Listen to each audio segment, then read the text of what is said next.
The Siege of Chaves refers to the French siege and capture of Chaves, Portugal from 10 to 12 March 1809, and the subsequent siege and recapture of the town by Portuguese forces from 21 to 25 March 1809. During the second invasion of Portugal in the Peninsular War, the French invasions, Portugal suffered 3 invasions by French forces during the turbulent period of the Peninsular War. The northern region of Trás-os-Montes, as all the country, had succumbed to the Napoleonic regency of Junot. As soon as news came of the disembarkation of the British in Portuguese Extremadura, the rebellion broke out. Bragança, and soon after Chaves proclaimed liberation.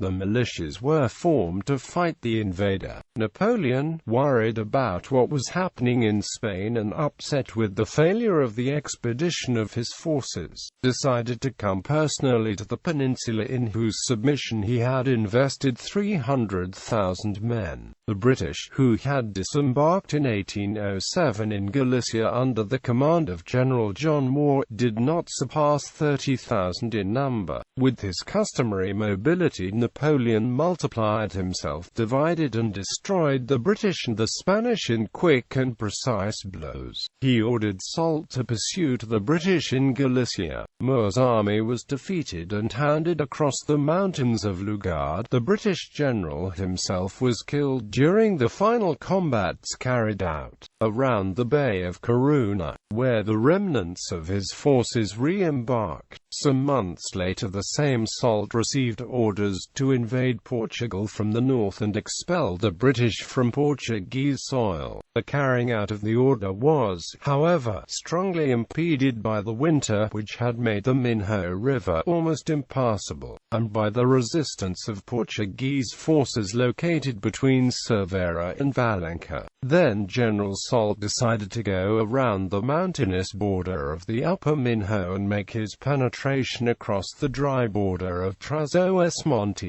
His forces numbered around 23,000 men and 50 pieces of artillery. Some of these troops were experienced since they had participated in the battles of Friedland and Austerlitz. The border was crossed on the 7th of March 1809.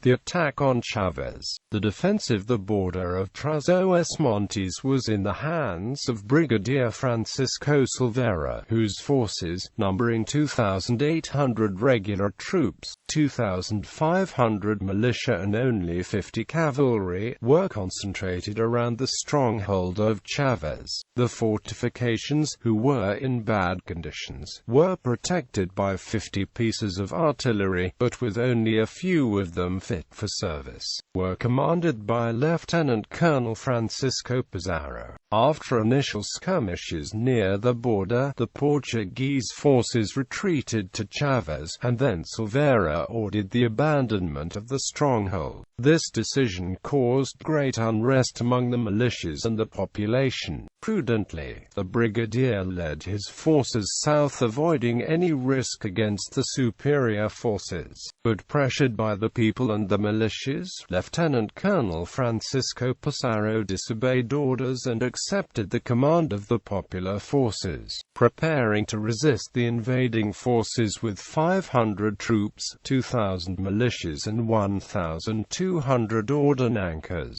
Silveira tried to change his mind, even calling a war council to discuss the problem, but he couldn't get a formal decision, especially since the French, who arrived on the 10th of March, were now preparing to attack the most northerly fort of São Neutral. Pizarro held his ground, and the future count left with his officers to join his forces, who had occupied the highlands south of Chaves. Soult then summoned the stronghold of Chaves to surrender, but no answer was given. But soon it was obvious in the stronghold that defense was useless, although fire from the artillery and muskets persisted since the French arrival. The defenders ultimately recognized that Silveira's decision to retreat retreat had been the most sensible one. Soult sent a second message calling for the surrender of the stronghold, and it was accepted on the 12th of March. Chaves surrendered and the French troops marched into the town on the 13th of March. Soult, with so many prisoners on his hands, released the civilians of the militias and ordinancas,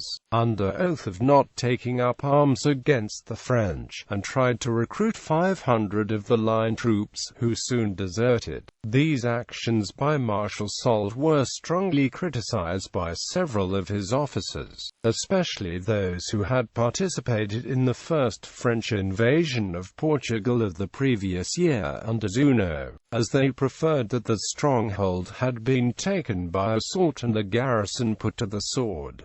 The Portuguese counterattack. Meanwhile, the Portuguese forces had left the positions near Vidago and retreated farther south to a low pass between Vila Pouca and Vila Real. Soult, though, had decided to make his way south by way of the Barroso, due west instead of south. He left a small garrison of a few hundred men in Chaves under the command of Major Mesaga, and the hospital he had transferred from Monterrey, Galicia, with many wounded or sick.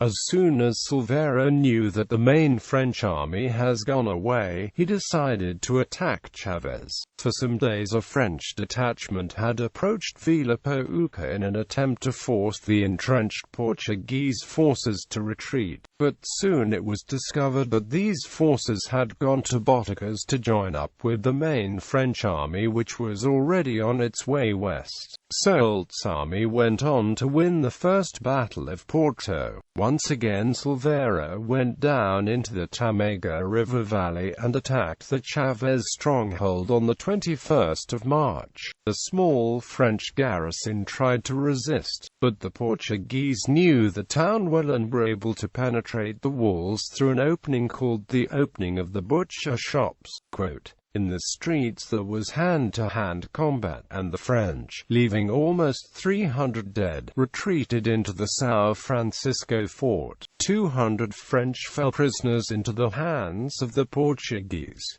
The Portuguese, having no artillery, blockaded the French for 4 days. On the 5th day, when all was ready for the final assault to be carried out by escalating the forts, Silveira gave Mesaga an ultimatum, under which he should surrender without conditions.